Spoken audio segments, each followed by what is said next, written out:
आजादी की कीमत। एक पंछी की कहानी। एक हरे भरे जंगल में एक सुंदर नन्हा पंछी रहता था। उसका नाम था मोर। मोर का रंग नीला था और उसकी चोंच सुनहरी।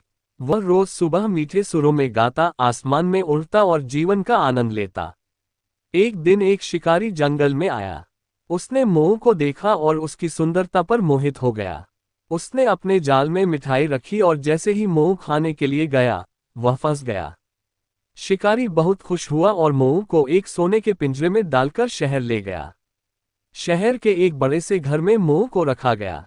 वहां उसे अच्छा खाना, पानी और सुंदर पिंजरा मिला। लोग उसे देखने आते, उसकी तारीफ करते। लेकिन मोर का दिल दुखी था। वह हर दिन खुले आसमान को याद करता, अपने जंगल को याद करता और सबसे ज्यादा अपनी उड़ान को।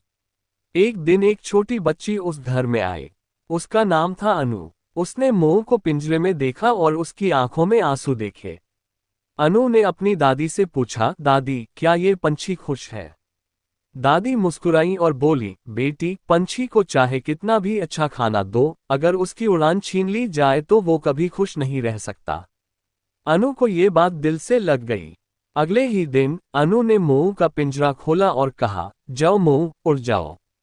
तुम्हारी असली खुशी पंख फैलाकर उड़ने में है, न कि सुनहरे पिंजरे में कैद होने में। मोर पहले हिचकिचाया, फिर अपने पंख फैलाए और हवा में उड़ गया।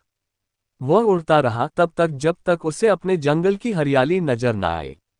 जंगल पहुंचते ही उसने खुशी से गाना शुरू किया, पहले से भी मधुर, पहले से भी ऊंचा। अनु हर शाम अपने छत पर जाती और मोर की आवाज को सुनती। उसने मोर को खोया नहीं था, बल्कि उसकी असली आजादी लौटा दी थी। योजक चिन्ह, योजक चिन्ह, योजक चिन्ह।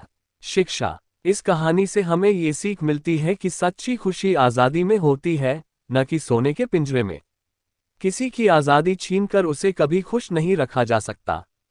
प्यार का मतलब यह नहीं कि किसी को पकड़कर रखो, बल्कि यह है कि उसे उड़ने दो, जीने दो।